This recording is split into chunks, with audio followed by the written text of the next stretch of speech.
संदीप ने अपनी माँ के कहने पर गांव में शादी कर ली थी। लड़की का नाम था सुनीता। माँ का कहना था एकदम मॉडर्न बहू नहीं होनी चाहिए, लेकिन उन्हें नहीं पता था कि गांव से आने वाली बहू सुंदर सुशील तो होगी और उसको गांव से बाहर भी निकाल लाएंगे, लेकिन उसके अंदर का गांव कैसे बाहर निकलेगा।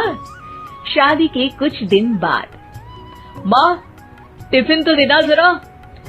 बेटा अब तो स्कूल नहीं ऑफिस जाता है, माँ से नहीं अपनी बीवी से टिफिन मांगा कर। ओके माँ। सुनीता टिफिन ले आओ। 1 किलो टिफिन, इसके अंदर पिस्ता डाल दिया है। पिस्ता? पिस्ता क्यों? सास जी ने बोला था ना कि आपको पिस्ता बहुत पसंद है। ओहो, मैंने पिस्ता नहीं पास्ता बोला था, पास्ता। पास्ता? कहीं होता है पास्ता? अरे बेटी तू रहने दे, मैं बना दूंगी। अच्छा किया कि पाव भाजी बनाने का नहीं बोला, वरना किसी के पाव बना देती है। सुनीता को बुरा लगता है, लेकिन उसकी नादान हरकतें कम नहीं होती। ऐसे ही एक दिन, अरे तुमने ये क्या लगाया है? अरे आप वो फूस फूस करके लगाते हैं ना, वही। डियो? का दियो?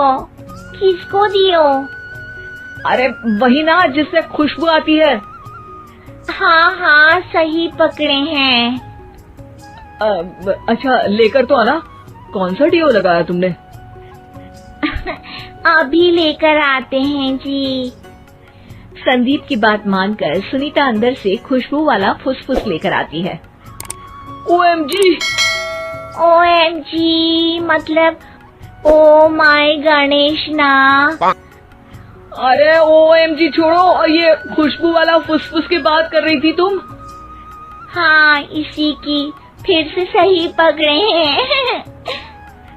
अरे देवी, लेकिन आप सही नहीं पकड़े हैं, ये डियो नहीं है। डियो नहीं है तो क्या लियो है? अरे ये रूम फ्रेशनर है, जिसको कमरे में छिड़कते हैं, खुद पर नहीं। कोई बात नहीं, माँ कहती थी आत्मा किराएदार है, शरीर एक किराए का कर्म। हम शरीर पे ये डाल लिए तो क्या फर्क पड़ जाएगा। अरे बहू, ओ बहू, मेरे लिए फल तो ले आ, फिर मैं बाजार जाऊंगी। सुनीता अपनी सास के लिए फल लेकर आती है। अरे बेटा, पपीता, तरबूज और सेब फल ऐसे कैसे खा लूं? काट कर तो ले आ। माँ जी, मेरे गांव में तो खेत से उठा के सीधा खा लेते हैं। अरे ये तेरा गांव नहीं है ना। अरे संदीप, तू ही कुछ समझा देना इसको बेटा। मैं कैसे समझाऊं माँ, ये तो माइक्रोवेव को भी भट्टी बोलती है। कल मैंने बोला हाय कैसी हो, तो बोलती है किसी को हाय नहीं लगानी चाहिए। अरे सुनीता, तेरा क्या होगा? अभी तो कैसे बताऊं माँ जी, अभी हम कुछ करेंगे फिर पता चलेगा क्या होगा, लड़का या लड़की। हे भगवान, कहाँ से आ गई है? रामपुर से जी, आप ही तो लेकर आए थे मुझे। अरे मुझे माफ कर दो।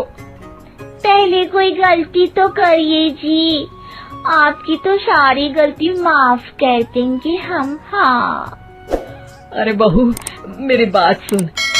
फल यानी कि फ्रूट जब भी लाए ना तो काट कर लाना, ठीक है?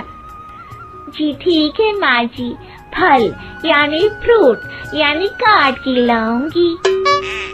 सुनीता रोज ही कोई ऐसी हरकत कर देती जिसकी वजह से उसे घर में 2 बातें सुननी पड़ती। एक दिन, माँ मेरे बॉस घर पर आने वाले हैं शाम को, उनका बर्थडे है, फैमिली साथ नहीं रहती उनके, तो यही पार्टी कर लेंगे। उनको अच्छा लगा तो शायद मेरा प्रमोशन भी हो जाएगा। मैं ना फ्रूट केक लाकर फ्रिज में रख दूंगी और तेरे साथ आज खाना मैं बनाऊंगी, ताकि जब साहब आए तो खाने में कोई गड़बड़ ना हो। शाम को जब सारी तैयारियां हो जाती है, संदीप के साथ बड़े साहब भी घर आते हैं। फ्रूट केक तो ले आना बहू, फिर खाना खाएंगे। अरे इस सब की क्या जरूरत थी, आपने बुलाया वही काफी है।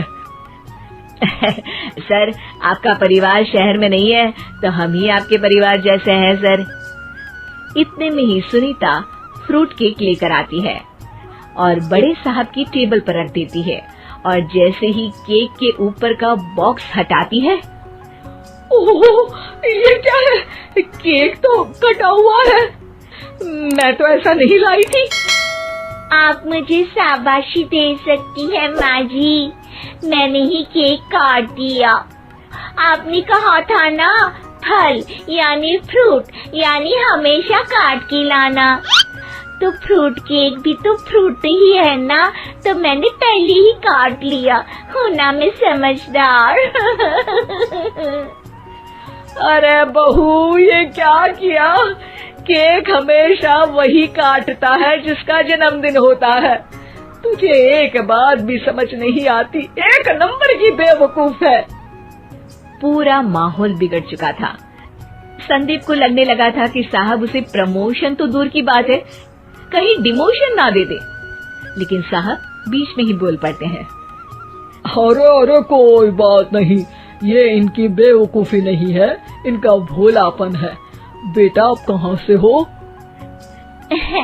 रामपुर गांव से। अरे वाह, गांव से? फिर तो आपके गांव में ताजे फल और सब्जियां मिलते होंगे। हाँ, सही पकड़े हैं। हम तो काटते भी नहीं, सीधा खा लेते हैं। मैं ना एक बार तुम्हारे गांव घूमने जरूर चलूंगा। क्यों संदीप, ले चलोगे ना? मुझे गांव घूमना बहुत पसंद है। बस फिर क्या था, संदीप और सास दोनों खुश हो गए, क्योंकि साहब को सुनीता ने गांव की बात करके खुश कर दिया था। अब संदीप का प्रमोशन पक्का था। शिक्षा, कभी भी किसी भी गलती पर घबराना नहीं चाहिए। हो सकता है कि उस गलती की वजह से आगे बड़ा फायदा हो जाए।